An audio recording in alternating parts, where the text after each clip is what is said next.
ഹിന്ദുക്കൾ ഇത് ചെയ്താൽ അത് വർഗീയത, മുസ്ലിങ്ങൾ ചെയ്താൽ അത് വർഗീയതയല്ല. ഒന്ന് നിങ്ങൾ ആലോചിച്ച് നോക്കിയേ ഇതിൻ്റെ അകത്തുള്ള വർഗീയത. മുസ്ലിങ്ങൾ ലംസമായിട്ട് വോട്ട് ചെയ്യാൻ സാധ്യതയുള്ളതുകൊണ്ട് രണ്ട് പാർട്ടിക്കാർ രണ്ട് മുസ്ലിം കാൻഡിഡേറ്റിനെ നിർത്തുന്നു. അതിലേതെങ്കിലും ഒരു മുസ്ലിം കാൻഡിഡേറ്റ് ജയിക്കും. അത് രണ്ടും മെയിൻ സ്ട്രീം പാർട്ടിയിൽ നിന്നുള്ള കാൻഡിഡേറ്റ്സ് അല്ല, സ്യൂഡോ സെക്യുലർ പാർട്ടിയിൽ നിന്നുള്ള കാൻഡിഡേറ്റ്സ്. അവരിലെ ഒരാൾ എന്തായാലും ജയിക്കും എന്നുള്ള ഒരു ഉറപ്പിലാണ് ഈ രണ്ട് പേരും ഈ കാൻഡിഡേറ്റ്സ് നിർത്തുന്നത്. മുസ്ലിംസിൻ്റെ മനസ്സിലെന്താണ്? ആര് ജയിച്ചാലും മുസ്ലിമേ ജയിക്കുള്ളൂ. അപ്പോൾ അവർക്ക് ആർക്ക് വേണമെങ്കിൽ വോട്ട് ചെയ്യാം, ഏത് കാൻഡിഡേറ്റിനെ അവർ വോട്ട് ചെയ്താലും. പക്ഷെ ബി ജെ പിക്ക് ഹിന്ദുക്കൾ വോട്ട് ചെയ്യാൻ പാടില്ല. ബി ജെ പിക്ക് ഹിന്ദുക്കൾ വോട്ട് ചെയ്താൽ വർഗീയതയാണ്. അവർ LDFന് വോട്ട് ചെയ്താലും വർഗീയതയല്ല, കാരണം മുസ്ലിം കാൻഡിഡേറ്റ് അല്ലേ. UDFന് വോട്ട് ചെയ്താലും വർഗീയതയല്ല, കാരണം മുസ്ലിം കാൻഡിഡേറ്റ് അല്ലേ. ഹിന്ദുക്കൾ വോട്ട് ചെയ്താൽ മുസ്ലിങ്ങൾക്ക് രണ്ട് കാൻഡിഡേറ്റിനും വോട്ട് ചെയ്യാം, അതിന് വർഗീയത ഇല്ലല്ലോ.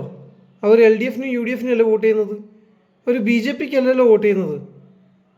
പക്ഷെ അവർ വോട്ട് ചെയ്യുന്നത് രണ്ടും IUML INL എന്ന് പറയുന്ന സ്യൂഡോ സെക്യുലർ മൈനോറിറ്റി മുസ്ലിം ഫോക്കസ്ഡ് മുസ്ലിം പാർട്ടികൾക്ക്, മുസ്ലിം കാൻഡിഡേറ്റിന് മാത്രമാണ്. അങ്ങനെ അവർ വോട്ട് ചെയ്താലും അവരുടെ വർഗീയത മറഞ്ഞിരിക്കും. LDF മറയ്ക്കും, UDF മറയ്ക്കും അവരുടെ ആ വർഗീയ നഗ്നതയെ. പക്ഷെ ഒരു ഹിന്ദു ചെന്ന് BJPക്ക് വോട്ട് ചെയ്താൽ അത് വർഗീയതയാണ്. ഹിന്ദു മെജോറിറ്റി ഉള്ള ഒരു ഏരിയയിൽ LDFനും UDFനും ഒരു ഹിന്ദു കാൻഡിഡേറ്റിനെ അവരുടെ ചിഹ്നത്തിൽ തന്നെ നിർത്താൻ, കോൺഗ്രസിൻ്റെ ചിഹ്നത്തിൽ കൈപ്പത്തിയിൽ നിർത്താൻ, കമ്മ്യൂണിസ്റ്റിൻ്റെ ചിഹ്നത്തിൽ അരിവാൾ ചുറ്റിയ നക്ഷത്രത്തിൽ നിർത്താൻ ധൈര്യമില്ല. ഇതൊക്കെ എന്തിനാണ് കാണിക്കുന്നത്? മുസ്ലിങ്ങളാണ് ഇവിടുത്തെ രാഷ്ട്രീയം തീരുമാനിക്കുന്നത്. മുസ്ലിങ്ങളുടെ കാൻഡിഡേറ്റ് ആയിരിക്കും ജയിക്കുക, മുസ്ലിം MLA ആയിരിക്കും വരിക. ഹിന്ദു കാൻഡിഡേറ്റിനെ നോക്കി വോട്ട് ചെയ്താൽ അത് വർഗീയത. പക്ഷെ മുസ്ലിങ്ങൾ രണ്ട് കാൻഡിഡേറ്റ് മുസ്ലിങ്ങളുടെ നിർത്തിയാൽ അത് വർഗീയതയല്ല. രണ്ട് മുന്നണിയിലും മുസ്ലിങ്ങളുടെ കാൻഡിഡേറ്റിനെ നിർത്തിയാൽ അത് വർഗീയതയല്ല. മുസ്ലിങ്ങൾ പോയി മുഴുവനായിട്ടും ഒരു പ്രത്യേക മുസ്ലിമിന് വോട്ട് ചെയ്തിട്ട് അവനെ ജയിപ്പിച്ചാൽ ഒരു പ്രത്യേക മുന്നണിയിലെ, അതും വർഗീയതയല്ല, കാരണം ഹിന്ദുസ് വോട്ട് ചെയ്യുന്നുണ്ടല്ലോ. എന്താ ഇത്? ഇതിനെയാണ് വോട്ട് ബാങ്ക് പൊളിറ്റിക്സ് എന്ന് പറയുന്നത്. ഇനി റിവേഴ്സ് വോട്ട് ബാങ്ക് പൊളിറ്റിക്സ് ഹിന്ദുക്കളും ക്രിസ്ത്യാനികളും ചെയ്യാണ്. ഞങ്ങളെല്ലാവരും ഒരു ക്രിസ്ത്യാനിക്ക് മാത്രമേ അല്ലെങ്കിൽ ഒരു ഹിന്ദുവിന് മാത്രമേ വോട്ട് ചെയ്യുള്ളൂ എന്നവർ തീരുമാനിച്ചാൽ ഈ പരിപാടി പിന്നെ നടക്കുമോ?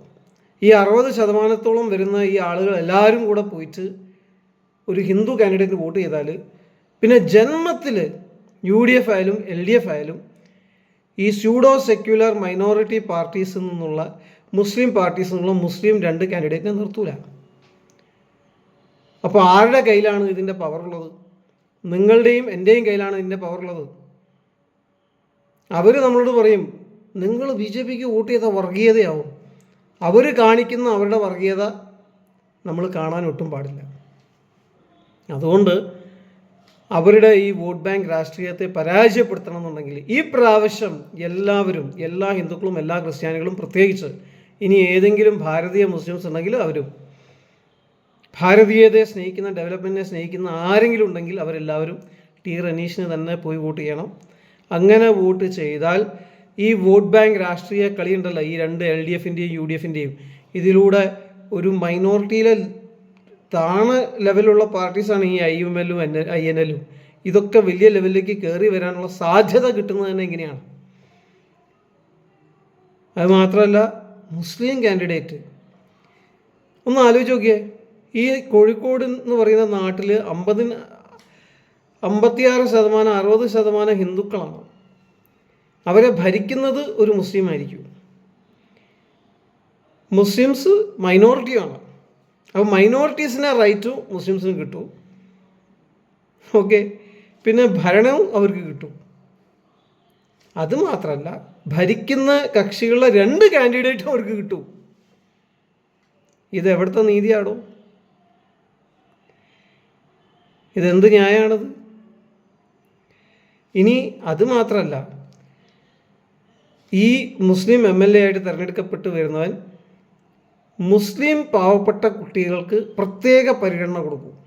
ഞാൻ കേട്ടിരുന്നു, ഒരു സ്കൂളിൽ 2 കുട്ടികൾ അടുത്തടുത്തിരിക്കുക, ഒരു കുട്ടി മുസ്ലിം, ഒരു കുട്ടി ഹിന്ദു, 2 പേരും സാമ്പത്തികമായിട്ട് പിന്നോക്കം, ഒരേ സ്കൂളിൽ പഠിക്കുന്നു. മുസ്ലിം കുട്ടിക്ക് ഗവൺമെൻറ് 500 രൂപ 1000 രൂപ കൊടുക്കുന്നു, ഹിന്ദു കുട്ടിക്ക് ഒന്നും കിട്ടുന്നില്ല. എന്താ കാരണം? അവൻ മൈനോറിറ്റിയാണ് എന്ന് മാത്രമല്ല, അവൻ്റെ MLA ആണ് MLA, അപ്പോൾ അവൻ സപ്പോർട്ട് ചെയ്യില്ലേ? അങ്ങനെയാണ് ഈ വോട്ട് ബാങ്ക് രാഷ്ട്രീയത്തിലൂടെ പ്രത്യേകമായ പ്രീണനങ്ങൾ, വെൽഫെയറുകൾ ചില കമ്മ്യൂണിറ്റീസ് നേടിയെടുക്കുന്നു.